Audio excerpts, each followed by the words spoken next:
Beginning on Daf Mesechtes Gitin Daf Mem Dalud, begin on the second line down at the top of the Amud, where the Gemara continues explaining and actually contrasting the halach of our previous Mishnah. This last Mishnah in the series of Mishnayos that we're talking about al Tikkun Olam. So we got into the discussion regarding freeing a slave. So we spoke about more of like a penalty actually regarding freeing a slave. If someone sells a slave to a non-Jew or to Chutz La'aretz, he goes at a free person.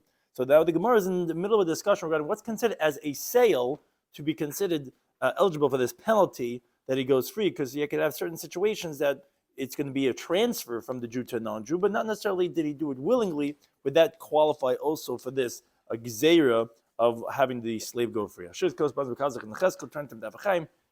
today's daf. Some discussed in today's daf are this halach of our Mishnah. If someone sells a slave to a non-Jew that he goes free, the question that our Gemara starts off with is Gavli b'chayvoi. What happens if, let's say, the non-Jew collects from the Jew his slave? So there's a transfer. It's like a sale of the slave from the Jew to the non-Jew, but still lo yatzlaches, he wouldn't go free because that's not midaita. That's not he's doing willingly. Now, however, if unse besamelech garden, in the contrast to that contrast, if let's say the king repossesses this guy's silo. So if it's b'chayva, if it's a debt that he owes to the government, actually the chayv lasa, he will be obligated to give ma'isa because the komishtar shilei is actually getting hana from that. So it is considered like a mechira to a non-Jew to the government, and therefore he actually would have an obligation of ma'isa. Now the Gemara gets into discussion regarding hamoich labdek lev kechavim. So you sell it to a non-Jew. So we say, oh, you lose, he has to go out free. What do you mean lose? I already sold it to the non-Jew. No. So the Gemara explains that we penalize him, and it says ad mea b'damav. So the Gemara gets into discussion. Till 100 times his value. Is that literal? Is that not literal? Like, how much do you have to spend to redeem your slave? The Gemara then gets into discussion. This halacha of machar avda is a knas, is a penalty. The rabbis penalize you that you're going to have to redeem him. What happens if the guy who sells the slave dies? Do we penalize your son who inherits your estate that he also has to redeem? Or we'd say the penalty is only for the guy himself, the father, who he did it, but now that he's dead, we won't penalize his estate.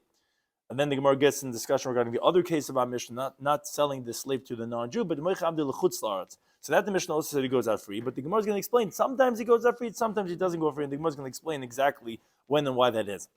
So begin the card Daf Mem Daled, second line down at the top of the Amud, the Gemara had the Mishnah had said, if someone sells a slave to a non-Jew Yotze Ben Chayrin, so if let's say the Eved then escaped, or another Yisrael redeemed him, so then the Yisrael has an obligation to free him. In other words, Kanasu Chachamim, since he is removing him from mitzvahs that is by a non-Jewish owner, so therefore the rabbis penalize him.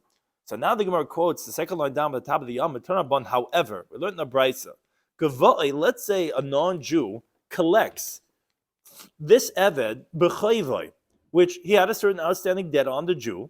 So Rashi explains, he didn't sell it to him, and neither did he borrow on the slave. If he borrowed as collateral on the slave, that's the equivalent of a sale, as we learned in the previous daf, the top line of this Amud.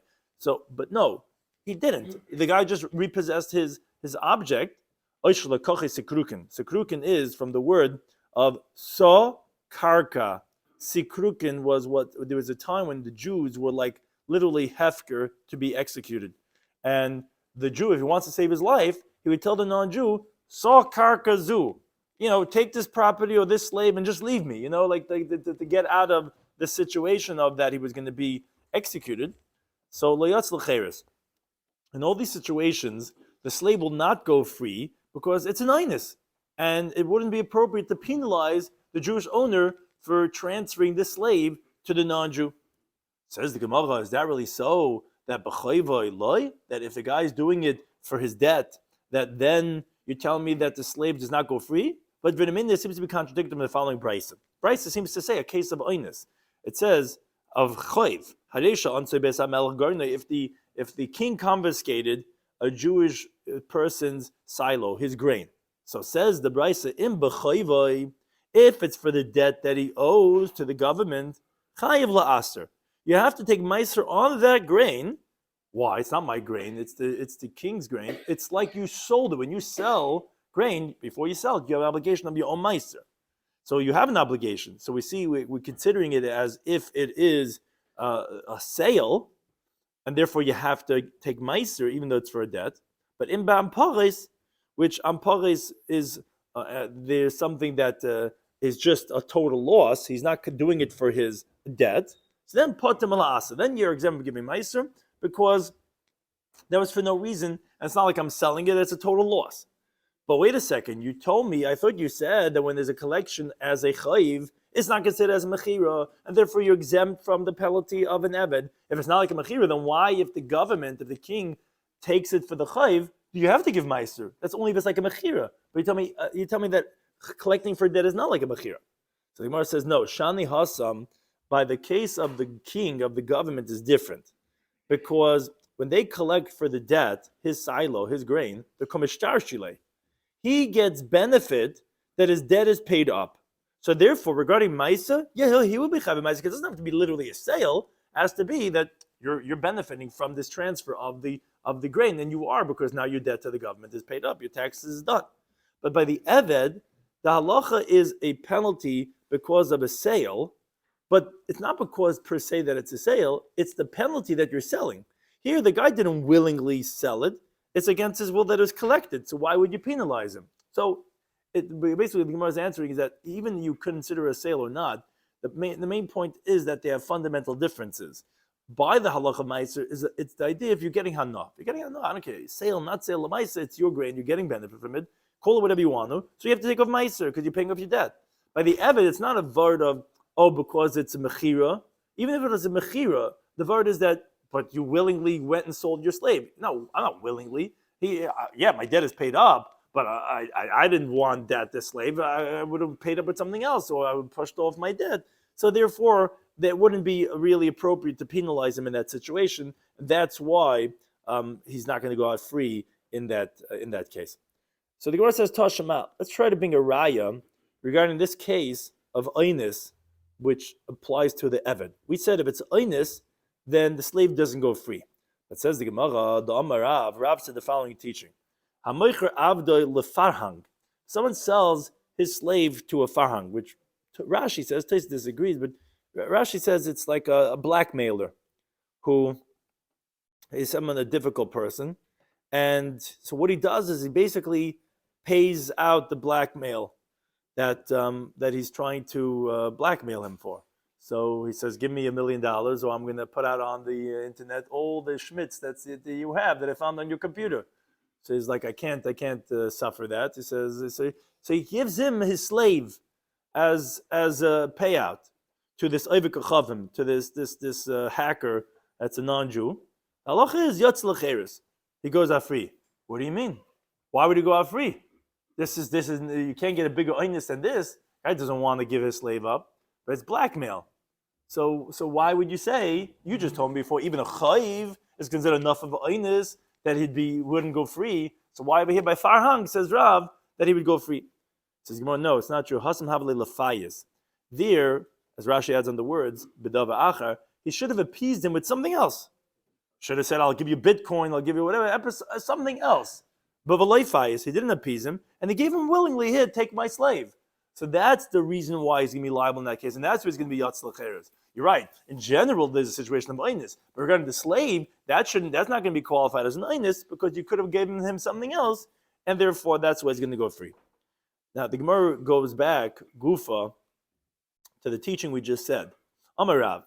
So Rav said, someone sells his slave to this blackmailer, this non-Jewish blackmailer, Yotz L'Cheres. So the slave goes free. Says the Gemara, the Gemara is really just speaking out what we just said. What should he have done? What do you mean? If this guy was up against the wall. Says the Gemara, he should have appeased him, and he didn't appease him. He should have given him something else. And the fact that he willingly gave the slave is going to be qualified for the kanas of selling a eved to a non-Jew. Now, but Rabbi Yirmiyah asked the following question: Machroi, what happens if you sell to the non-Jew l'shleishim yom for a 30-day period, and after 30 days, he's going to come back? What's the halacha? So does that qualify for a sale or not? So Gemara says, Tashmat's being a right because I'm a Rav. We had this teaching of Rav that said, if someone sells his slave to this non-Jewish blackmailer, Yotz L'Cheres. So he said that the slave goes free. So Rashi explains the Gemara is assuming that what's happening here is that this blackmailer is taking this slave to serve the king for a certain period of time, and then he's going to come back. So if that's the case, it seems to be a mechida l'shleishim yom for like the equivalent of like a certain period of time, and still you see goes free. So no, it's not true. That case is talking about where he's extorting this slave he's never going to come back. So yeah, maybe there goes free. But if it would be for a limited period of time, maybe that wouldn't be in the category of the penalty of making the slave go free. Another question the Gemara asks: what happens if machri chutz memalachte? What happens if he sells him except for his work? So in other words, he tells the non-Jew, look, this slave, his body is acquired to you as long as you don't work him. And so what did he sell him for? He sold him that he could then use that slave man to seminate his maidservants to have children. You have a good man. And now he's not removing him from the mitzvahs, let's say the Mechal Shabbos, not even having him work. Would that also qualify for the penalty of selling him? Or a similar question, chutz from the mitzvahs. What he says, he tells the non-Jew, look, I'm selling this slave to you, but you have to be able to perform all the mitzvahs of the Torah. Right? The whole reason why we made the penalty was because you'd be mafki him in the mitzvahs. What happens if you tell him, no, I'm selling you this slave, but you have to let him put on tefillin, keep Shabbos, all those different things. What would the halacha be over there? Well, let's say chutz m'Shabbos v'Yom Tov mahu. What's that case different? I guess maybe Shabbos and Yom Tov is its own category. Or let's say he sells him leger taishav. Ger taishav is someone that accepts upon himself the 7 Noahide laws, or the way Rashi says it over here, he's not going to do Avodah Zarah, but he does eat nevelas. Or let's say Yisrael Mumar. He sells him to a renegade Jew, so the Jew himself doesn't keep mitzvahs, definitely not going to let the Eved keep the mitzvahs, but at a Farta Yid, what's halacha? Or the Kuti Mahu. The Kuthim were this like complex group that were brought in from Kuth, and it's a question, do they have a status like full-fledged Jews or not? So the Gemara says, okay, Pashin Miha, what you could resolve from the brayso we're going to bring right now, you could at least resolve Chada, one of the questions that we had. The brayso says, Ger Taishav, the resident convert, meaning is basically a non-Jew who keeps the 7 Noahide laws, is like an idol worshiper, and therefore, again, he will go free by the case of the Ger Taishav. So that one question we did answer. Now, regarding a Kuti B'Yisrael Mumar, where they're also like this quasi-state of like, they're Jewish, but not fully Jewish, maybe, yeah. So Amrullah, some say that they are like idol worshippers and that they would go free if you sold it to such a person. Amrullah Yisrael, some say no, it'd be like a Yid, and that they wouldn't go free. That's different opinions, says the Gemara. Now, continuing regarding this halacha of our Mishnah, regarding the penalty, so they ask from Rambami the following question. What happens if you have a slave who gave himself up to captors, and what happens is now this master cannot go ahead and get him out anymore. Libidin Yisrael, he tried the Jewish route, but not with the non-Jewish courts. He's stuck. This guy went over to the other side, and he was caught by the mercenaries, and there's no way of getting him back. By the Wagner group, they have him now. There's no way of getting him back. What's halacha? Could you at least go and collect the money? Say, look, guys, can you pay me for what his value is? They're like, yeah, we're upstanding people. We'll give you his value, but you're not getting him back. So can you take his money? I mean, what's the question? We said you're not allowed to sell him to a non-Jew, but there's no way of getting him back anyway. So could I take the money as a sale? So Rabbi Yirmiyah said to Rabbi Zreika, Pok ayin b'mechiltach. He says, go and look into your teachings, meaning all the Mishnayos that you have organized, to see what the response to this question should be. So Nafik, he went out, Dak, he checked out, and he found the following, the Tanya, like we learned in the Brisa. Someone sells his house to a non-Jew in Eretz Yisrael, which the pasuk says explicitly, Lo Sechanim. The Sechanim says the Gemara in Avodah Zarah Daf Chav. The word Sechanim has a few translations. One of them is the word Chania, which is like residing. You shouldn't give them a Chania b'karka. You can't give them a home in Eretz Yisrael. So if you sell your home to them in Eretz Yisrael, Dam Avasun, the monetary value that you got from that transaction is forbidden because you violate an Isser. Now, but what happens if you have a non-Jew on this basis of Yisrael? He goes and he forced the Jew out of East Jerusalem, and he takes over the Jew's house.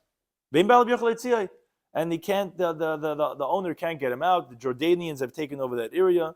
So you can't get him out libidin Yisrael, not with the Jewish courts, not with the non-Jewish courts. Says the Brisa, mutta litlas damav. You're allowed to take the monetary value of that transaction. What's the question? Why would it be us? Because now I'll sell them and I'll give them your house in Eretz Yisrael. It's a Isra b'lei sechanim. So, but here, if they forced him out, and he has no other option, so then he could take the money. He could write a document and actually even Malabar Koshel, and he could even go ahead and verify it and have it signed in their courts, even though that's showing significance to their courts, which is generally a big prohibition. Because like saving it from their hands, because you have no other option. It's going to be a total wash-up. That's the only way you can get it. So you see, says the Gemara, that even though it's an isser to sell something to someone, however, if there's no other option, we see that you could take the money because else it's kibbutz miyadim. So the Gemara says, no, it's not a raya.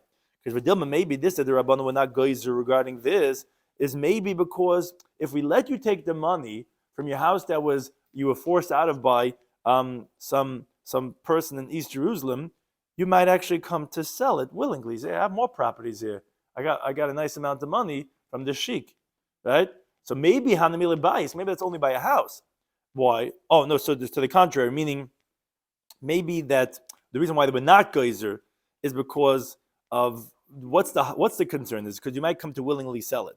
So hanamil bayis, that's by a house that you're not concerned. You could take the money because the kivin leisagile bayis, since you can't go without a house, so you're not going to come to go ahead and sell it because you need a house. So the Gemara is not assuming that you're a real estate magnate. It's like it's out of your house, and yeah, we let you take the money because you wouldn't willingly sell your house. But regarding a slave, the sagabla abdu, you could make do without a slave. So we're concerned that if we let you take the money when you were forced out of the slave, then asalizvune, you actually might come to sell him. So then we would be geyser that if we let you take it now, you might sell it in general, and therefore maybe you can't resolve it from over there. Maybe not. Maybe there's no difference, and maybe that's permitted. So it's not a raya from the case of the house. So Sholach Lahu Rabami sent to them, to those who had asked him the question, he said, Mini, from me, Ami bar Nasan, Ami the son of Nasan, the Torah will go out, this ruling L'chol Yisrael to all the Jewish people. Evet shehipol asma legiyasas. We have a slave that gave himself up to the captors, and the master cannot get him out. Libidin Yisrael, not with Jewish law, but not with non-Jewish law.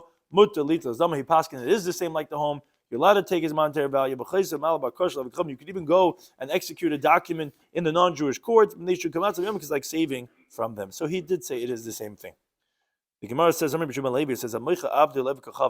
sells his slave to a non-Jew, we penalize him to redeem him from the non-Jew ad meya b'dama, up until 100 times of his value.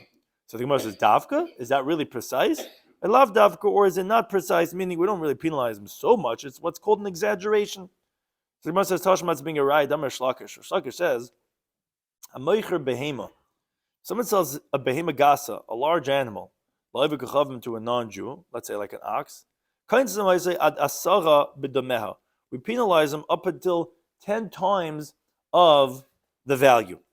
So obviously, like the way Rashi explains, that regarding these cases that the rabbis penalize regarding the sale, obviously we don't penalize you so much, because you see that this other teaching says it's only up until 10 times the value. So it must have been an exaggeration.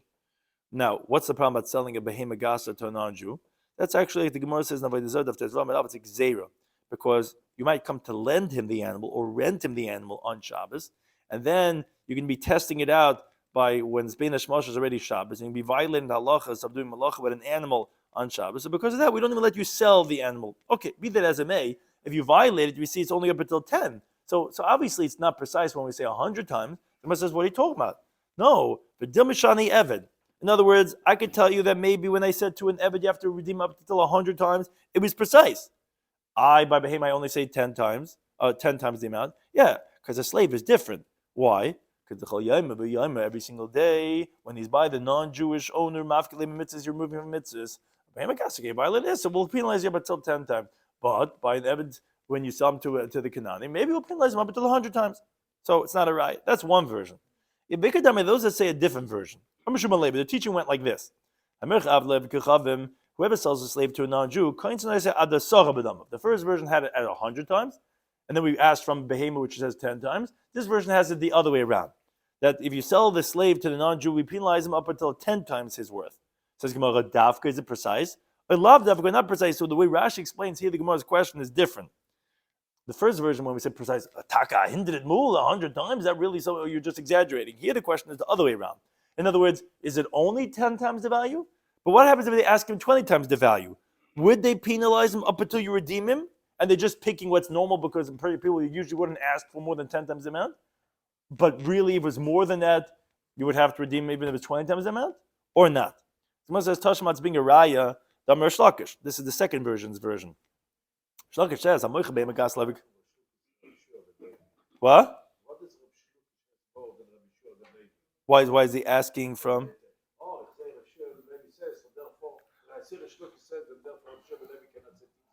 Right, but it's not. But it sounds like the Gemara is saying, why should we make a machlekes if we don't have to? No, that's the Gemara is asking, saying, would they contribute?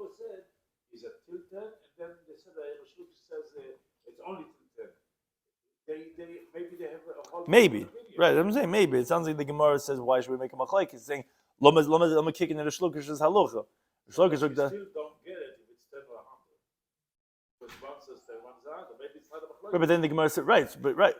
The Gemara saying maybe it's not a machlekes. Maybe Evid is different. That was the first version. Now the second version is saying that Shimon Levi says that the Evid is 10, but then Rish Lakish says, someone sells an animal to a non-Jew, we penalize him up until 100 times the value. So like the way Rashi explains, the Gemara thinks, must be the same thing for an Evid. So we just picked by an Evid 10, but really would be even 100 too, as we see from the teaching of Rish Lakish. So the Gemara says, no, maybe both the teachings are precise. And an animal is till 100 times the value, and the Evid is only going to be 10 times the value. Why would we don't penalize him that much? Because Shani Evid's case of a slave is different because the Leihadrle. He doesn't get it back after he redeems him, because that's what the Mishnah taught, Yatz L'Cheres. In contrast to the animal, when you redeem him, you get him back. So the Gemara says, what? What does that mean? El Behemoth, so you tell me by an animal, time am I, what's the reason that we penalize him so much, up until 100 times the value, Mishum the Hadrle, because he's getting it back. But if that's the case, Likna say Tveichad, penalize him just one more time of its value. You should have penalized him more than the slave and not more, because the whole reason you tell me is because he gets back the animal, that's only whatever its value is. And you're penalizing him from 10 times to 100 times. I love Rashi's words. He says, Oyle b'chazar azu. Woe to him that, azab b'krik, tzirik, so he's making a bigger knaz, but he gets it back, mochali ala teva azais. You're going 90 times more because he gets it back, and they're not. So the Gemara doesn't like that approach. Ella rather says the Gemara, the difference we would say is, Eved, the case of a slave, is a misla shchicha. It's an uncommon thing that a person would sell his slave to a non-Jew. And the misla shchicha legazi b'Rabbanan. When it's an uncommon thing, the Rabbanan weren't geyser. In this case, it doesn't mean they weren't geyser at all. It means they weren't geyser so much. We're penalized up until 10 times the amount. But by Behema, which is normal, people do business all the time, so that's a milsa de shchicha, it's a common thing, and therefore we really went out there, we're going to give you a big penalty, we're going to give you up until 100 times the amount. So there's no raya, according to either version, regarding if this halacha was bedavka or ain't bedavka. The Gemara says, Rabbi Yirmi says, what happens if, continue on this penalty, about the extent of this penalty, Mocha Abdi, someone sells a slave, he violated the halacha, sold him to a guy, umeis, and then the master of the slave dies. What's the halacha? Do we penalize his son who inherits the estate to redeem the slave? What's the question? So the Gemara brings in different sugyas in Shas to compare and contrast, to say, could we bring a raya from those questions to say if the same thing would be over here? What does this mean? So the Gemara explains. If you're going to say, the question we had in Masechet is B'chayris, regarding a kohen. If a kohen, what happens is by a b'chayr, a firstborn animal goes to the kohen. Now, what's interesting about the b'chayr is, when it's unblemished, it has to be brought to the carbon. Kohen doesn't want that. The Kohen wants animals to serve him, to give him what he needs. If it has a mum, then he gets to hold on to it, he gets to keep it. So we suspect a Kohen, he's going to make a blemish in the animal because he's going to want to hold on to it.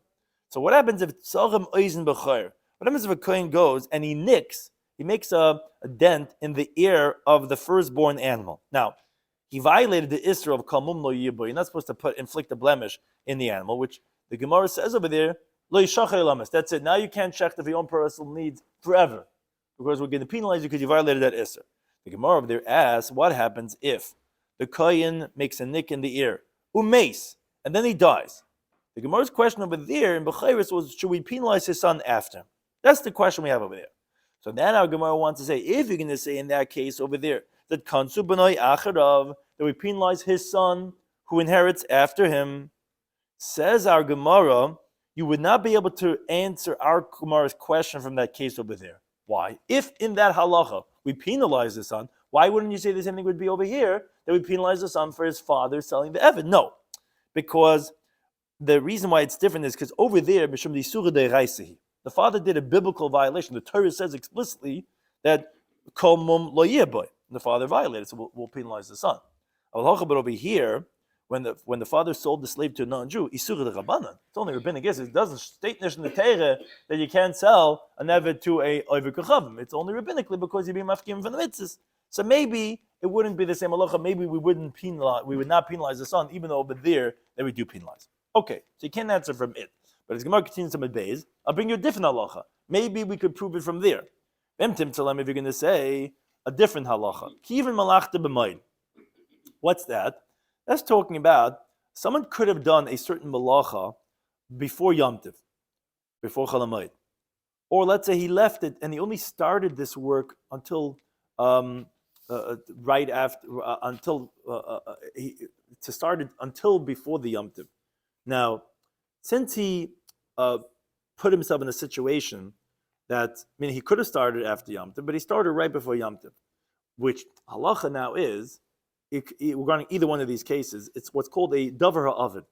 If you're not going to finish it on Chol Hamoed, it's going to be a total loss. The halacha is by davar ha'avid that you're allowed to finish it on Chol Hamoed. But the Mishnah Moed Kod Nevi Gimel teaches, but let's say you did it bedafka. You mechavim malachta b'moed. You could have done it a week before Yom Tov. No, you went on vacation. Is that? He said, and then you come to the Ruv and says, I'm going to major loss is going to happen on Chol Hamoed, but don't do this thing. So the halacha is ya'avdu. You have to lose it because you did it deliberately, and that's not permitted. So the question over there in the Gemara was a similar question. What happens if a guy did this deliberately? He left it for Chol Hamoed, but then umeis, he dies, he has a heart attack, Erev Yom Tov. Now, what's halacha? Do you penalize his son? Now, his son is inherits. He goes too quickly his father's estate. He realized the nursing home that he has in Wisconsin, if he doesn't take care of this on Chol Hamoed, he's going to lose millions of dollars. He's going to be bleeding all this money. Do you penalize the son after him? The father would have to take the loss because he could have done it a week before Yom Tov. You say, Chol Hamoed, anyway, I'll take care of it then. You can't. So on that says the Gemara, if you're going to say in that case that we're going to answer that we do penalize the son, even though the father didn't even do any isser yet, because he died in Erev Yom Tov, but still we would penalize the son. So you're right. It says Rashi, for sure we would say, in our case, where the father did an isser that he sold the Eved to a non-Jew, for sure we would penalize the son. But our question is the imtim tzalema the other way. If you're going to say in that case that loy kantu b'nei achrav, that they did not penalize the son after him, so maybe you'd say, okay, over there we didn't penalize the son, maybe over here too. No, we could still say that maybe over there mishum d'loy avid, because the father didn't do any isura, because he died before Yom Tov, and he never came to doing an isser. So maybe over there we wouldn't penalize the son because the father didn't do anything wrong. So maybe we wouldn't penalize the son. But hachamai, what would the halacha be over here? So essentially we're saying imtim tzalema. If you say in the first case that we did penalize, maybe here you wouldn't. Maybe in the second case, say that we don't penalize, maybe here we would penalize. So hachamai, what's the halacha over here? So essentially really what the Gemara says, the question is like this. Lididei konser rabbanan, did we penalize the guy, the gavra himself? Let's say he's not here anymore, and therefore the son we wouldn't penalize? Maybe it's his money, his assets that we penalize, that he has to redeem from his estate, from his bank account, but he says bank account is still here by his son. So maybe we would penalize his bank account, and therefore we would penalize.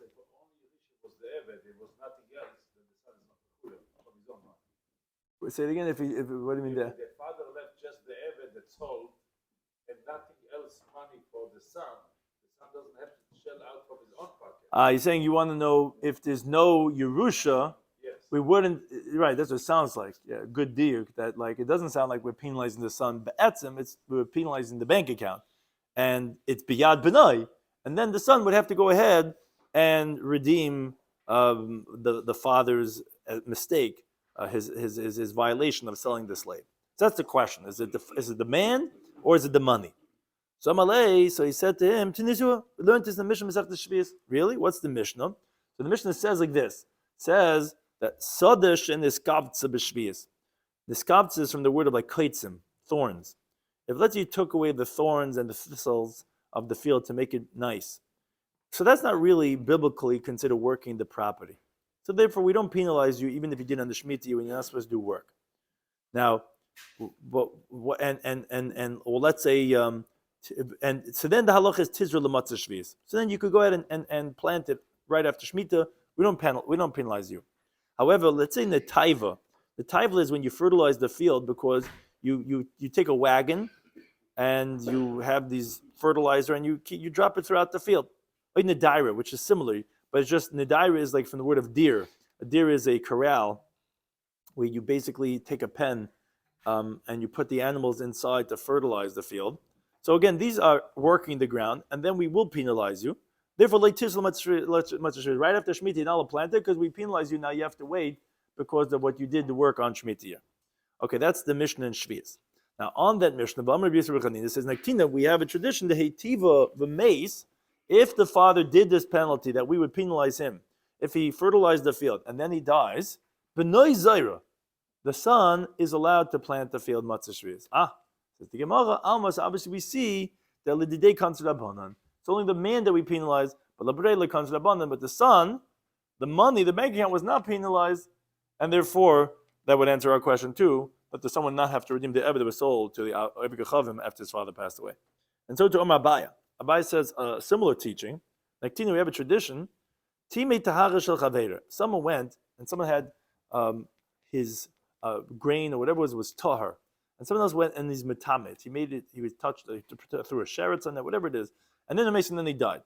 So like Kanser Rabbanan ben Achrav, the rabbis did not penalize his son after him to have to pay up, because although the father would have had to pay, as the Mishnah teaches in the Anizakin later on, if someone is metame someone's things, so medame, he mixes like the truma and chula, manasach, he pours it for avodah zarah.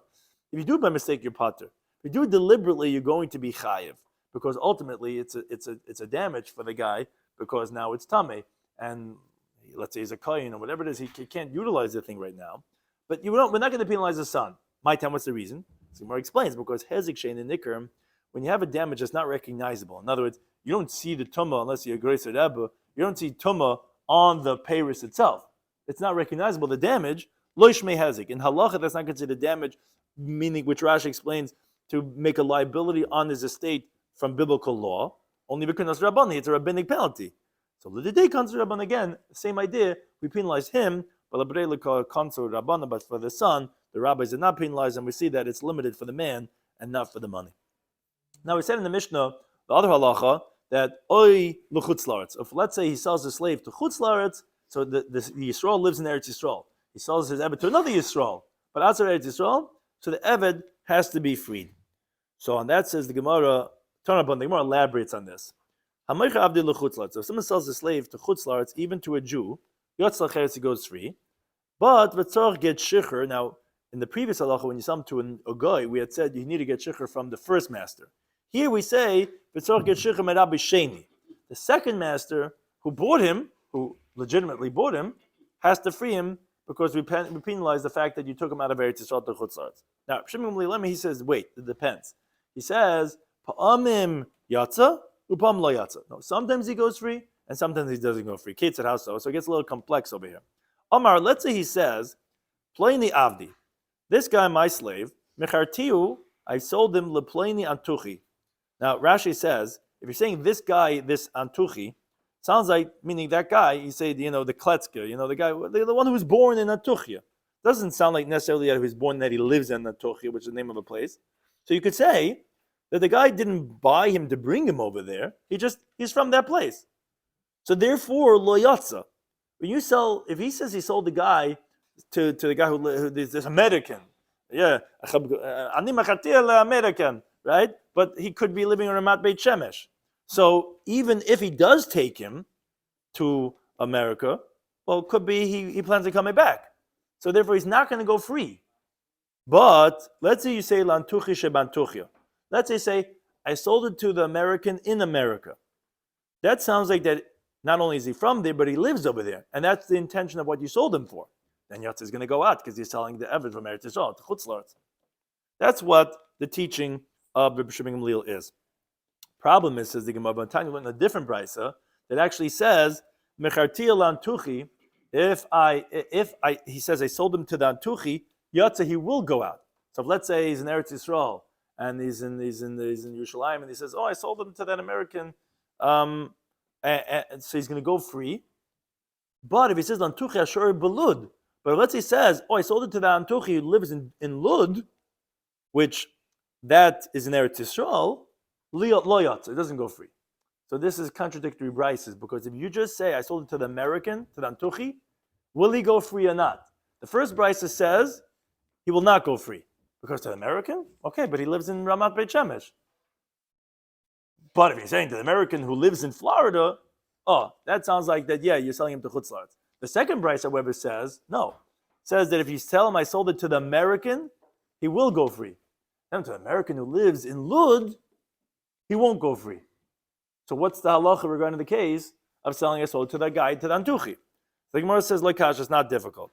Because, the first brisa that says, if you sell it to the guy who, that American, that Antuchi, he's not going to go out free until he says the American who lives in America, that's the islay that Antuchi has a besa be'eretz Yisrael, that he has a house in Eretz Yisrael. He has a house in Eretz Yisrael. If you just say you sold it to the American, yeah, but he has a house in Ramat Beit Shemesh. What should I think that he's taking him to Chutz La'aretz? No reason for me to think that he took him to Chutz La'aretz. If I say the American who lives in New Jersey, that sounds like I'm sold him to take him over there. But the second brisa that says, if you sell him to the Antuchi, I just said I sold him to the American, he's going to go out free. He doesn't have a house in Eretz Yisrael. Only the Isli Yishpiz Eretz Yisrael. He just has he's just a guest over here in Eretz Yisrael. So then, yeah, if you sell him to the American, he's just here on Sukkot's break. He's gonna be going free. If you tell him to the American who lives in Lud, okay, then he's not. Then it sounds like you're selling to him to be in Eretz Yisrael. That resolves that difficulty between those two different braces. Now, a related discussion regarding are we saying that you're going to take this out from here to, like, this Eved from here to somewhere else or not, which was really the previous Gemara's discussion regarding when you're selling it to the American. Are we concerned, like, are you selling it to Chutz La'aretz? Are you not? Well, that depends. Is it an American who has a house in Eretz Yisrael or not? So Rabbi Shloimy has a similar type of a question, but an interesting one. What happens if you have Ben Bavel? You have a Babylonian, American, whatever it is, someone, a chutznik, shenasi isha be'Eretz Yisrael. He married a woman in Eretz Yisrael. Now we know the halacha is when a woman gets married to a man, all her assets become part of the husband's estate. He's like a buyer. He's like a lekeach for har nachasim. So she brings in slaves and slave women. Now, v'dai telachser, he intends, he says, we're going back home to my house in Iraq because that's where we have our palace. We're going to go back to Iraq. What's the halacha? Would we say that this woman, it's a very interesting question, is like selling this slave to Chutz La'aretz with this marriage? Because the Gemara Kesubas Daf Tzaddikim and Beis tells us that a husband in his wife's estate is a lekeach. He's like buying it, and therefore they would go free, or not. So what's the question? So the Gemara explains the question a little bit more detailed. There's a Gemara in Yevamos Daf Samach Beis that talks about regarding when a woman brings in her properties to the husband, and then he divorces her. So she says, "Okay, I brought in all these vases, all these stuff, I want to take it back. Now that we're separating, or we're getting divorced, I want to take it back." And he says, "No, I'll pay you for it. The way it was evaluated to me, that I took responsibility, what's called benichti tzarm barzel, that evaluated in the ksuba, I take full responsibility, so they're mine. I'll pay you, but I want to keep these antique rugs and these vases." So there is an opinion that says Allah is with him. Since from that point on, really, he had to insure it. But there is an opinion that says no, halach is with her, because it's what's called shvach beisaviyah. This is from her great grandpappy that she had, that she got this goblet that Eliyahu Navi drank from, whatever this and that, and it's like, so she gets to keep it, and he can't just pay her. That's the machlekes over there. So the Gemara says that the question we're asking over here could be asked according to either one of these opinions. How is that so? So the Gemara says, Tiboy Lamandam, you could ask the question according to one that says Hadin Ima, the halacha is with her. And Tiboy Lamandam Hadin Ima, you could ask the question according to one that says the halacha is with him. So the Gemara explains why. Because Tiboy Lamandam Hadin Ima, you could ask the question according to one that says the halacha is with her, because Kivin the Hadin Ima, since the halacha is that she gets to keep it, so Kedidadamu. So these slaves are like hers, meaning like Rashi explains, it's not like she sold them really to her husband, because if she gets widowed or she gets divorced, she gets to keep it. So it's still hers. So she didn't really sell the slave to her husband. I mean, although we do give halacha b'lekeh, but lamaisa, you could say that it's not really like a real mechira to penalize her, because when the marriage ends, she's taking them back home to Eretz Yisrael, to where she lives, to her father's home. Or maybe say no, keeping the mishabed le'lepecha, since ultimately the slave and whatever she has is indebted to the work of her husband, because he gets the utility. It's like his, and therefore they will go out free because it is like he bought it. That's what you could ask according to Mandama Hadin Ima. And then you could ask the question according to one that says the halacha is with him. Because Kimin the Hadin Ima, since you'll say that okay, the halacha is with him, when she gets divorced, he says, I'm holding on to these slaves. So then, obviously it's like his, and if it's like selling it to Chutzlar to Bubba where he lives, maybe no. Kimin the lekani le legufe, since he doesn't acquire it for the actual ownership of the body, meaning because if the husband dies or he divorces her, it will go back to her. So kididadamu. So then it is like hers. It's only if he fights for it and he wants to hold on to it when they divorce. But if let's say he dies, it is going to go back to her. So maybe you would say that it's not a full sale. It's not like he owns the property. The actual gufa ebed is owned by the woman. It's just the husband has the peiris and he has the insurance and whatever. So maybe you say that's still hers. That's going to take a lot of time. It's not clear according to Idam the Amar what the halacha would be regarding this slave that they get married and then he takes the slave to chutzlarts. If that would be the same penalty of selling your slave to chutzlarts.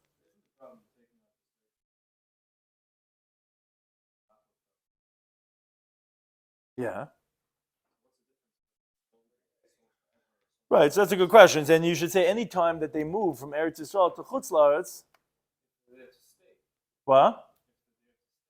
Right. Right. So that's actually part of the next Gemara that we're going to be talking about. But it sounds like that they instituted it by Mechira, in contrast to just moving. So yeah, that's a good question. Amar Bavo says, Shana li Rabbi Yochanan. Rabbi Yochanan taught to me, Evet sheyatza acharab l'Surya. What happens if the master went Taram Tzoba and in Syria, and the slave followed after his master to Syria, which Rashi points out it has the halacha like chutz la'aretz regarding selling slaves, as we learned in the Bryce in the first break of Chesed Medal. If someone sells a slave to Syria, it's like you're selling him to chutz la'aretz. So the master went to Syria, and the slave followed him. Now, when he was in Syria, the master sold him to someone else, his old friend in Syria. He says, "Oh, yeah, I have this slave. You know what? I'll give him you for 500 shekel." So halach is yotz l'cheres. He goes out free. Now, as Rashi points out, even though initially the slave had left willingly with the master, and had the slave protested when they left from Eretz Yisrael to Syria, the master could not have forced him to leave, because the Mishnah teaches Hakol Malin L'Eretz Yisrael Ve'ena Kol Metzin, as the Gemara teaching Subas of Kufir and Beis. You can't force no slave, no wife, no one to leave from Eretz Yisrael to Chutz La'aretz. But now that he left willingly, and he came to Syria, you would think, okay, now he's a Chutz La'aretz, he's selling him a Chutz La'aretz. That shouldn't be a problem. No, still he's going to go free. So that's the Gemara. But B'chir told him that he does lose the right. So how can you say that he goes free? I thought he loses the rights because now he's in Chutz La'aretz and selling Chutz La'aretz. You could sell from Chutz La'aretz to Chutz La'aretz. The Gemara it's not difficult, and the Gemara explains why. Because the teaching of Rabbi Yochanan is Shadas Rabbi Lachzer. The first teaching of Rabbi Yochanan was when they had left, they were just going on a tiyul. That's why the slave followed after the master. When you're selling him in Syria, it's like you're selling him from Eretz Yisrael to Chutz La'aretz. Kan the halacha Rabbi Yochanan that he lost his right is she'ein das Rabbi Lachzer. He had been moving to Syria, and the slave says, "Yeah, I'm coming along with the family." When they moved and then they're there, then he sold them. Okay, so I'm not selling you from Eretz Yisrael to Chutz La'aretz. We already live in Chutz La'aretz, and I'm selling you in Chutz La'aretz to Chutz La'aretz, and therefore that's why he lost his rights and he's not going to go free. As the Gemara says, Batanya, as we learned in the Brisa, this is not a question, but actually proving this point. The Brisa says, Yoitze Ebed Acharab l'Surya, the slave goes after the master to Surya. Now that wording actually sounds like that the halacha is that the slave has to follow his master to Syria, which the Gemara asks, really? Yoitze? That he has to follow him? Lo yisagid lo yinafik, it's not enough that he doesn't have to go out?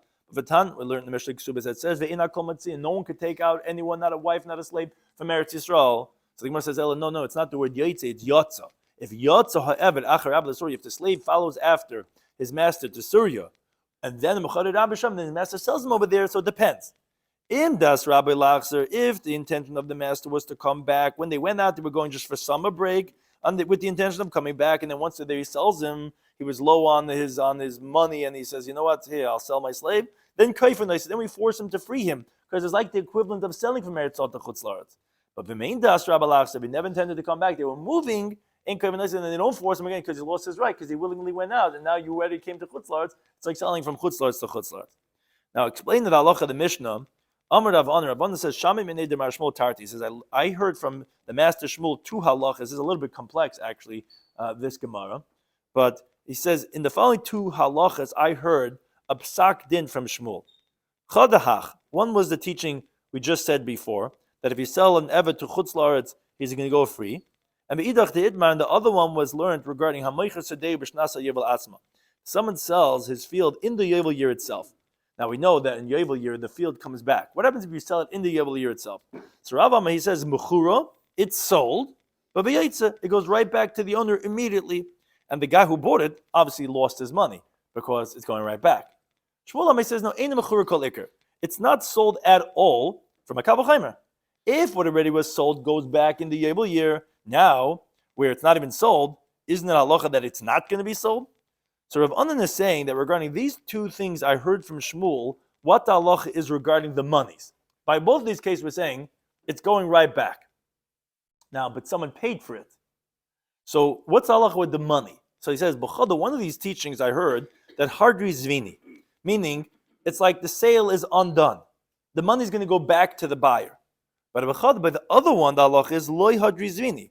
The sale is not undone. Rather, the buyer loses his money.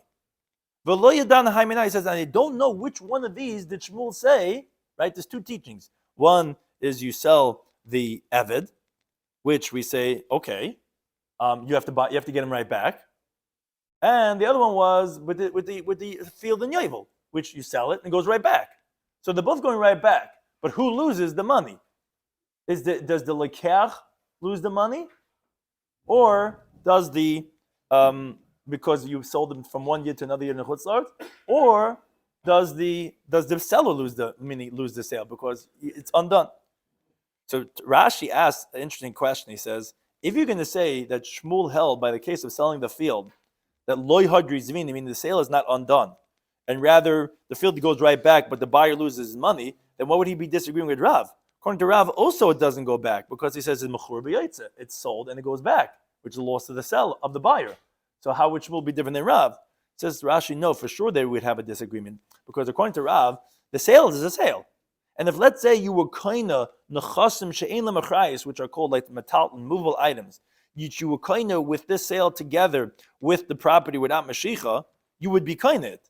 According to Shmuel, it's not a sale at all. The monies would be monies of a gift that the buyer is giving to the seller, and nechasim that of metalton that you bought with the sale without mashicha would not have been kaina with the property, and you could back out on that sale. And the monies of metalton would go back. It's only the monies of the karka, we would say it would be a gift, because a person knows that you can't sell a field in the Yovel year, and he obviously is conclusively giving it as a gift. So it wouldn't be a difficulty that we would say that in that halacha, maybe Shmuel held that it would be a loss for the buyer, just like Rav. They would be disagreeing on a different point. So he says, I don't know which one he said that the money goes back and which one it doesn't. Some of you says, let's see ourselves. But the Tani B'Brayis, we learned in the Brayis we mentioned before in the beginning of the sugya, we said the following halacha. If someone sells a slave to Chutz La'aretz, halacha is Yas L'Cheretz, it goes out free. And we said, B'tzorach get shiur Rabbi Shloimy, as we pointed out. And who gives him the get shiur? Is the second master, the buyer. Shmamina. Obviously, you see from there that Kanye Rabbi Shloimy must have been the second master required him because he's the master and he has to give the get shiur, and he's losing his money. Because if you tell me that the sale is undone, and that means to say who owns him is his first master, why would the second one have to free him? You should have forced the first one where the prohibitory law is on him. Obviously, the money does not go back. And since Rav Anan heard by one of them that Shmuel said that the sale does go back, obviously, when Shmuel said over there by the field, it's not sold, must be Mos Chayz, and the money does go back in the Yovel year, and that the buyer does not lose out by the case of the field. He loses out by the Eved, but not by the field. But as Gitin Daf and Aleph, Rav Anan, who didn't know which one, as he said, because Bryce Lishmili, he didn't hear that Bryce to answer it, but once you have the Bryce, so that seemingly is clear. Now, says the Gemara, V'yimid Shmuel, so the Gemara is saying, wait a second, why couldn't he answer Rav Anan from Shmuel's teaching itself? Because Shmuel said, it's not sold at all. Obviously, it's not a sale and the money goes back. Says the Gemara, no. Who would say the Who would say that it's not sold and the money goes back? That's not a sale at all. Maybe we say it's not sold just like we explained before. Like if you wanted to do a kinyan of metalton agav karka, for that it's not sold. But maybe most matanan, and maybe you would say the money would be a gift. Why would it be a gift? What do you mean? You tell me it's not a sale. So why would the buyer be gifting it? Yeah, because midah v'makadosh as a chayis, it's similar to a case we have elsewhere in Shas that if you get engaged to your sister. Then we learned, someone goes over to his sister, he says, he gives her a ring. Now we know you can't get married to your sister. So Rav Ame says, is this money of Kedushin? Chayzin, the person knows it's not going to take effect by his sister. He's just giving it to her as a deposit. It's going to go back to him. Shmuel Ame says, no, it's Mos Matana. Really wants to give his sister money. His sister doesn't want to take from him. She's embarrassed. She says, oh, don't worry, here's Kedushin. Right? So even though you know it's not going to be valid, the sale, the transaction, the transfer, but still we find that Shmuel himself says in certain places we'll consider it as a gift. Maybe you would say in Shmuel's teaching that even though it's not a mechira at all, but maybe it would be a matana, it would be a gift. As we're saying that no, it's not a matana, he's going to get the money back. So therefore you couldn't resolve it from Shmuel's teaching itself, but we did answer the question from the Brisa that the case of the Eved is where it's going to be a loss to the Lekech, and that's what the second rabbi has to mishacher him. But in the case of the Sadin Yovel, when we say Shmuel says, no, it's Ein Mechir Kalikar, is that it's not at all, and the money goes back, and the buyer gets his money back. Thank you to any time hosting us.